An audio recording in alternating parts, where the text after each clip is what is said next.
El 2 de abril de 1982, 500 soldados argentinos desembarcaron en Puerto Stanley, izaron su bandera y el puerto pasó a llamarse Puerto Argentino.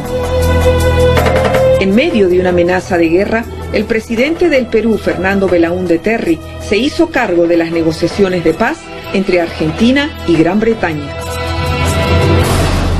Creo yo que es imposible que Argentina firme lo que ha escrito la Gran Bretaña o que la Gran Bretaña suscriba lo que ha redactado Argentina. Si esto fuera a continuar sobre esta base, podríamos pasarnos un año discutiendo. El gobierno peruano reitera su pedido de tregua y considera que cualquier acto bélico en el Atlántico Sur constituiría un crimen de lesa humanidad.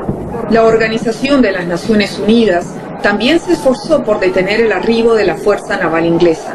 El presidente argentino, el general Galtieri, habló varias veces con el peruano Javier Pérez de Cuéllar, secretario general de las Naciones Unidas. Pero él era un hombre que estaba, como es natural, obsedido por la iniciativa que había tomado. La palabra paz en ese momento no le importaba mucho. Después de la recuperación de las Islas Malvinas, se produjo a través de la comunidad internacional un embargo, con lo cual nuestro país no pudo recibir más ningún tipo de ayuda militar. Ayuda que los argentinos no dejaron de buscar cuando la primera ministra de Gran Bretaña, Margaret Thatcher, finalmente ordenó el envío de más de 100 buques de guerra. Ahora, ella era una mujer brillante, una mujer dura, ¿no? Además tenía detrás de ella todo el pueblo inglés, ¿no? Que lo tomaron como una cosa patriótica. Con 110 aviones de guerra, las fuerzas aéreas del sur golpearon con fuerza a la Armada Naval de Gran Bretaña. Pero la guerra seguía prolongándose y había necesidad de más armamento. No había ninguna duda que cuando Argentina fue embargada, el único aliado que lo cogió fue Perú. La razón fundamental es una misma visión de una América Latina libre, sin colonialismo y sin imperio. Y creo que Perú en eso comulgaba fuertemente con Argentina, no así Chile. Durante la guerra, Perú continuó con el apoyo militar a Argentina y envió personal técnico y repuestos que viajaron en un avión Hércules junto a un contingente de 10 aviones Mirage. El comando del grupo aéreo número 6 entonces nos reúne a los pilotos que ya estábamos previamente seleccionados para realizar una misión secreta de traslado de 10 aeronaves Mirage. El plan de vuelo contempló partir de la base de La Joya al sur del Perú hacia la base de Jujuy al norte de Argentina, para terminar en la base Tandil en la provincia de Buenos Aires. Los técnicos 3 o 4 días antes acondicionaron los aviones. Era prepararlos para un vuelo largo, pintarlos.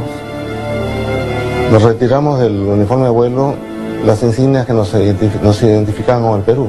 Se les colocó la matrícula argentina de los aviones que habían sido derribados con su escarapela.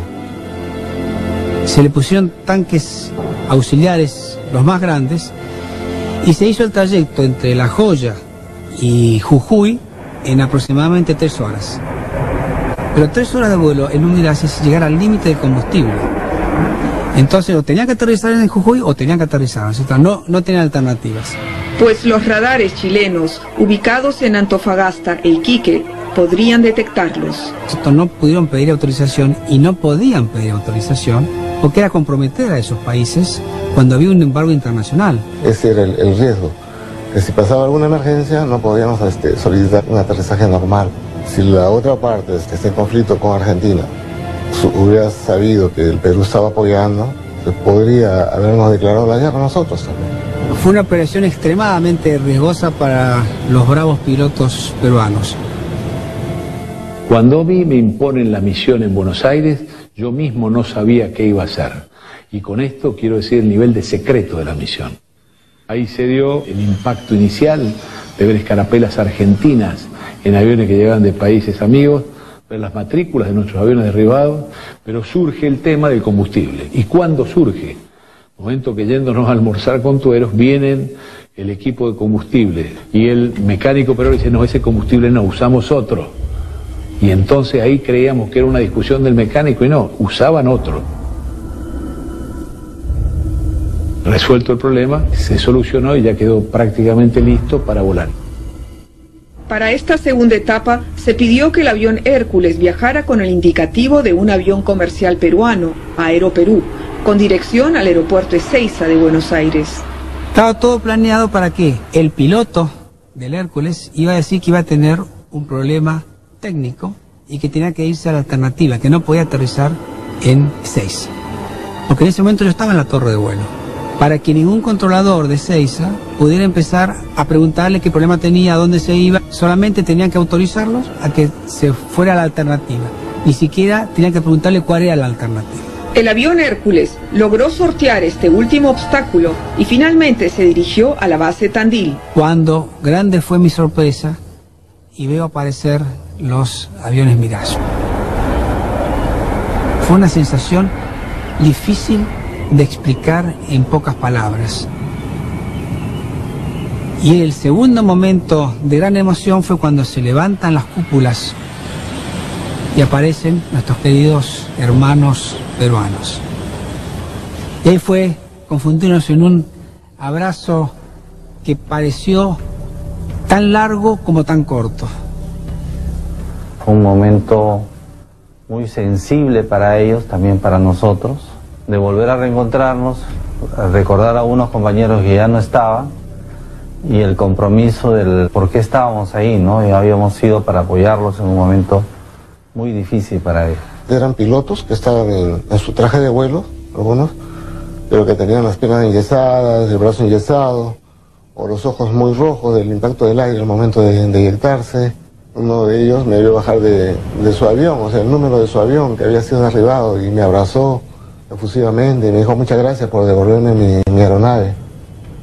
Cuando estábamos ya todos los pilotos reunidos, ahí fue la segunda sorpresa, porque los oficiales peruanos querían quedarse. Nos partió el alma a ver a nuestros compañeros, porque ellos los vieron heridos, ¿no? En ese instante nos ofrecimos como pilotos para apoyarlos. El jefe de la misión de nosotros nos prohibió porque no estaba considerado esa situación, ¿no? Porque el riesgo que asumió Perú fue de que la consideraran involucrada en este conflicto, más aún sabiendo que el secretario general de las Naciones Unidas era peruano, y por eso es tan importante que destaco los esfuerzos que hizo Perú para evitar la guerra. Habrán sido 10 minutos desde que aterrizó el último avión hasta que estaban todos arriba del Hércules, junto con sus mecánicos, y se cerró la puerta y eran lágrimas que corrían por nuestros ojos hasta que despegó el avión, y de golpe estábamos con 10 aviones más, con la escarapela argentina, la matrícula argentina, y listos ya para ser enviados a las bases de operaciones en el sur argentino. Ahora, yo no sé que a estas alturas ninguna de las dos partes aceptaría un negociador, tal vez Argentina sí, o Inglaterra no. No me voy a olvidar nunca de que a mí me derribaron por información que Chile le pasó a Inglaterra, pero no tengo ninguna duda y algunos murieron en la Argentina. De la misma manera no puedo olvidar que Perú, cuando trajo estos aviones a Jujuy, venía uno con la matrícula que me habían derribado a mí. Estos son los gestos que valen para siempre en la historia de los pueblos. Porque la paz tiene que ir de la mano con la justicia. Y en este caso, paz tiene, pero justicia no.